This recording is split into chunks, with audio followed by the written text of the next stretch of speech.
आप दीपोभव में आप सबका हृदय से स्वागत है। नमो बुद्ध है। तो अपने ज्ञान मार्ग की साधना को आगे बढ़ाएंगे और उन भाई को बहुत बहुत धन्यवाद जो अपनी उन्नति की राह पे हैं, 10 दिन के शिविर में जा रहे हैं। बहुत बहुत शुभकामनाएं। और वहाँ पे जाके जो भी आपके गुरु हों उनसे अपने जो भी अनुभूति हो, जो भी संवेदनाएं साधना करते समय शरीर से महसूस हो आपको, तो अपने गुरु से ज़रूर उनका निवारण कराइएगा। क्योंकि मतलब और ज़रा सा भी संकोच मत करिएगा कि मैं क्या पूछूं क्या नहीं पूछूं। अगर कहीं भी कैसी भी आपको संवेदना महसूस हो, कैसी भी अनुभूति हो, निसंकोच आप अपने गुरु से उसका निवारण करा के लीजिएगा। और आपको बहुत बहुत फिर से एक बार शुभकामना, क्योंकि ये पड़ाव बहुत ही वैसे लोगों को मिलता है जो शायद पिछले जन्म में विपश्यना किए होते हैं। क्योंकि ये पड़ाव हमने भी किया, मतलब पार करके आई हूँ, तो तभी तो महसूस नहीं हुआ क्योंकि मैं उतनी अनजान थी। परंतु जैसे जैसे भगवान बुद्ध की कृपा दृष्टि से थोड़ा सा मुझे ज्ञान हो रहा है, तो समझ रही हूँ कि शायद हमारे भी पिछले जन्म में कुछ पुण्य कर्म रहे होंगे। तो जैसे कि हमने पिछली वीडियो में बताया था कि अपने विकारों को कैसे नष्ट करें। अपनी जो भी साधना है, ध्यान है, सांसों के द्वारा, और हमारे मन में जरा सा भी लेश मात्र भी अगर किसी विकार के प्रति जैसे कि क्रोध है या फिर मोह है, मतलब हम लोग ज़रूरत से ज़्यादा करने लगते हैं, तो वही हमारी प्रवृत्ति बनती जाती है और हमें समझ में ही नहीं आता कि हम कब भटक गए अपने राह पे। भले किसी से अथाह हम मोह करें, फिर भी वो भी एक भटकन है, क्योंकि मोह भी आगे जाके एक दुख का ही कारण बनता है।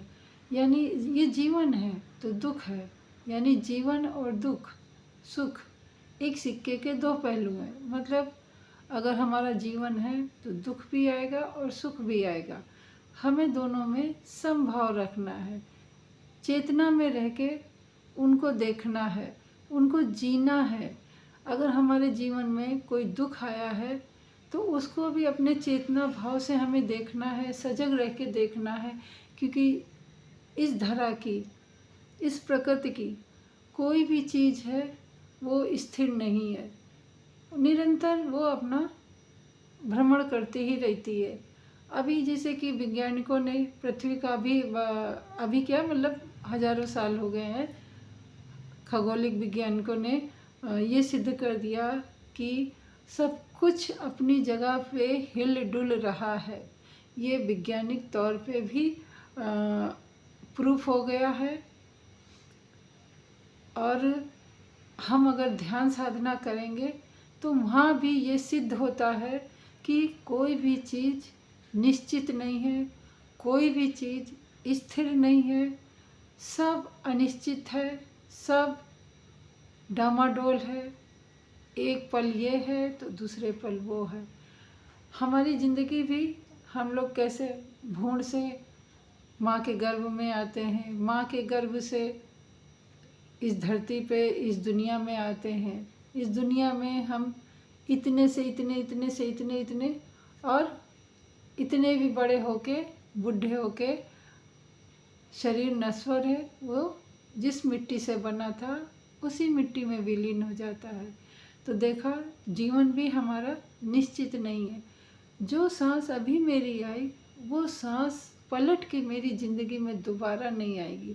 लोग कहते हैं अरे सांसों क्या सांसें तो बिना पैसे की है, पर ये जो बिना पैसे की है वही बहुत महत्वपूर्ण है। केवल समझ समझ का फेर है। इन सांसों के रहते अगर आप अपने जीवन में कुछ अच्छा कार्य कर जाएं, हाँ, तो जिस पल आप अच्छा कार्य कर रहे हैं वो क्षण कम से कम ज़्यादा नहीं, आपके आसपास लोगों को तो याद रहेगा जब तक वो रहेंगे।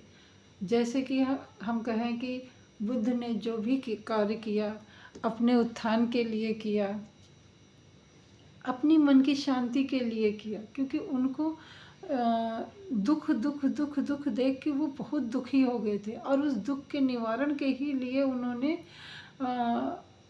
बहुत कुछ खोजा। उसके बाद उन्होंने स्वयं खोजा कि दुख का कारण क्या है और दुख का निवारण क्या है। तो दुख का कारण भी पता किया और दुख का निवारण भी पता किया।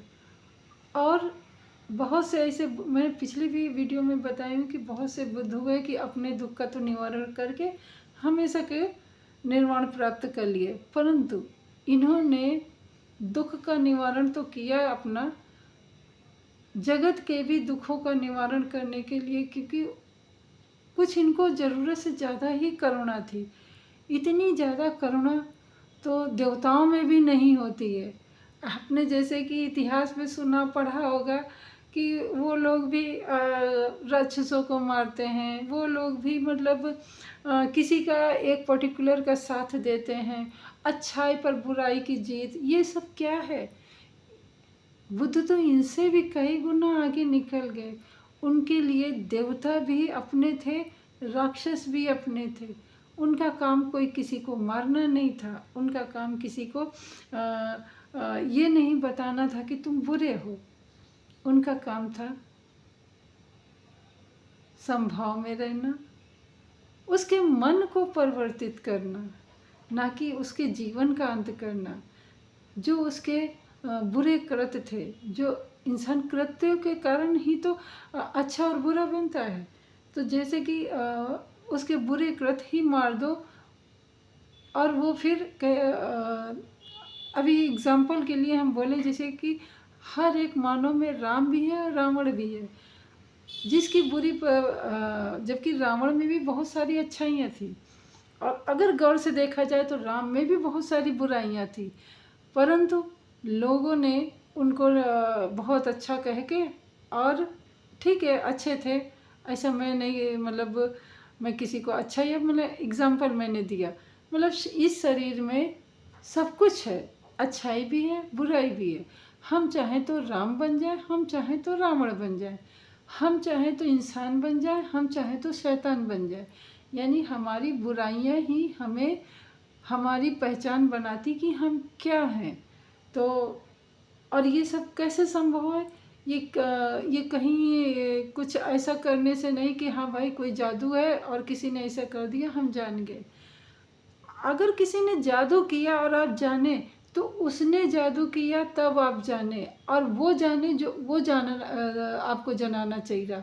अपने स्वयं का तो अनुभव आपने किया ही नहीं है। और बुद्ध ने सिर्फ यही बताया है कि आप अपने स्वयं का अनुभव करें। आप अपने स्वयं के ही देवता हैं, आप अपने स्वयं के ही आप राक्षस हैं, आप अपने स्वयं के ही अपने लिए परमात्मा हैं। मतलब जैसा आपका अनुभव होगा वैसे आप बनेंगे। वीडियो यहाँ पे बहुत लंबा होता जा रहा है, तो मैं अपनी बातों का समापन करूँगी, क्योंकि अगर हम बात करने लगते हैं तो बहुत ज़्यादा हो जाती है। और मेरा भी यही अनुभव है कि किसी दूसरे की अपेक्षा आप अपने अंदर अनुभव कीजिए। किसी दूसरे की बात सुनने के अच्छा आप अपने तर्कों पे और अपने अनुभव से उस बात को आप मानिए। बस यही है। और एक शुभकामना, आप 10 दिन का शिविर करिए और बहुत अच्छे से करिए, और मिलते हैं अगली वीडियो में। तब तक के लिए नमो बुद्धाय। मंगल हो सबका, आपका भी, हमारा भी, और सृष्टि के समस्त प्राणियों का।